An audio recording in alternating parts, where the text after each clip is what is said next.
저는 이단 출신으로서 본래 이 채널은 이단의 교리가 왜 잘못되었는지 살펴보고 동시에 정통교회라고 자처하는 기성교회들의 그림자도 돌아보며 성경적인 참가르침이 무엇인지 함께 분별하는 목적으로 시작하였습니다. 처음에는 이 성경 공부를 따분하게 느끼는 2030 청년들에게 예수님의 은혜 안에서 참된 기별을 전하고자 시작하였지만 이 시간이 지날수록 이 사역을 감당하기 위해 올바르고 성경적인 지식을 쌓아야 한다는 집착의 교만심이 마음속에서 싹트기 시작하였습니다.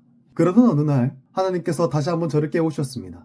그릇된 기별을 믿는 교회에서 나오게 하시고 참된 기별을 전하라는 당신의 이끄심을 다시 한번 상기시키신 것입니다. 그래서 오늘은 이단 출신인 제가 전하는 성경 속의 참된 구원자의 사랑을 나누고자 합니다. 사랑하는 성도 여러분, 여러분이 생각하는 예수님은 어떤 분으로 떠오르시나요? 단순히 우리를 위해 십자가의 희생을 치르신 분으로 떠오르진 않습니까? 네, 맞습니다. 아주 옳은 답변입니다. 그런데 왜 우리 때문에 로마의 식민지였던 이스라엘에서 유대인들에게 내려지는 최고의 형벌이었던 십자가형을 받으셔야 했을까요? 왜 창에 찔리고 모욕과 멸시를 당하시며 고통 속에 계셔야 했을까요? 이사야 53장 4절에 그는 실로 우리의 질고를 지고 우리의 슬픔을 당하였거늘 우리는 생각하기를 그는 징벌을 받아 하나님께 맞으며 고난을 당한다 하였노라. 이어지는 말씀은 왜 예수님이 이러한 고난을 받으시는지 설명하고 있습니다. 그가 찔림은 우리의 허물 때문이요 그가 상함은 우리의 죄악 때문이라. 그가 징계를 받음으로 우리는 평화를 누리고 그가 채찍에 맞음으로 우리는 나음을 받았도다. 이 말씀 앞에서 우린 지난날의 자신의 모습을 되돌아보셔야 합니다. 지난 한 주 동안 정말 하나님만을 의지하며 살아왔는가? 하나님의 영광보다 나 자신의 영광을 위해 아둥바둥하지 않았는가? 하나님께서 우리를 위해 희생하신 은혜를 잊고 죄악 속에 살아가지는 않았는가?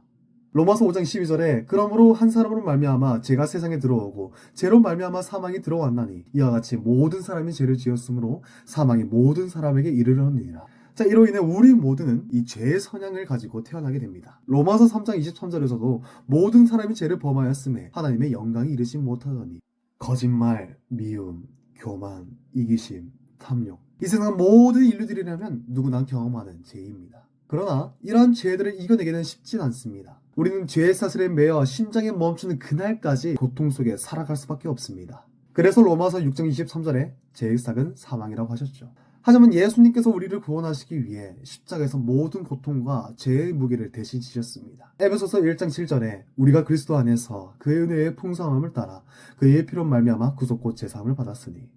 혹시 세상을 살아가며 큰 죄를 지어 감옥에 간 적이 있으십니까?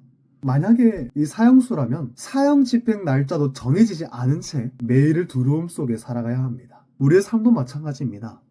우리는 태어나는 순서는 달라도 심장이 멈추는 그날만큼은 순서를 따르지 않습니다. 하지만 하나님의 사랑은 여기서 멈추지 않으셨습니다. 예수님은 우리를 위해 대속의 피를 흘려 우리의 죄를 씻으셨고 우리의 연약함과 실패에도 불구하고 십자가에서 우리를 의롭게 하셨습니다. 그럼에도 우리는 그 은혜를 당연하게 여기고 마음속에서 자랑하거나 스스로 의롭다고 생각하지는 않았습니까? 로마서 3장 27절에 그런즉 자랑할 때가 어디냐? 있을 수가 없느니라. 무슨 법으로냐? 행위로냐? 아니라 오직 믿으며 법으로니라. 우리는 우리의 공로가 아니라 오직 예수 그리스도를 믿음으로 통해서만이 의인이 됩니다. 오늘 밤 이 시간을 통해서 예수님의 은혜와 희생이 얼마나 값진지 다시 한번 되새기길 바랍니다. 예수님께서 십자가에 달리시기 전에 인류의 모든 죄를 짊어지신 무게감에 깊이 고민하시며 간절히 기도하신 바가 있습니다. 누가복음 22장 44절에 예수님께서 심히 고민하시고 더욱 간절히 기도하실 때 그의 땀은 땅 위에 떨어지는 핏방울 같더라. 예수님의 그 땀은 단순한 땀이 아니었습니다. 인류의 죄와 구원을 위한 고통과 사랑이 온몸과 마음에 흐른 흔적이었습니다. 예수님은 예언 따라 구원자로 오신 분이시지만 우리의 죄를 대신 지시기 위하여 육체를 입고 오셨습니다. 이거 잊지 마셔야 됩니다. 십자가로 오르시는 그 길은 그 심한 육체적, 정신적인 그 고통의 연속이었습니다.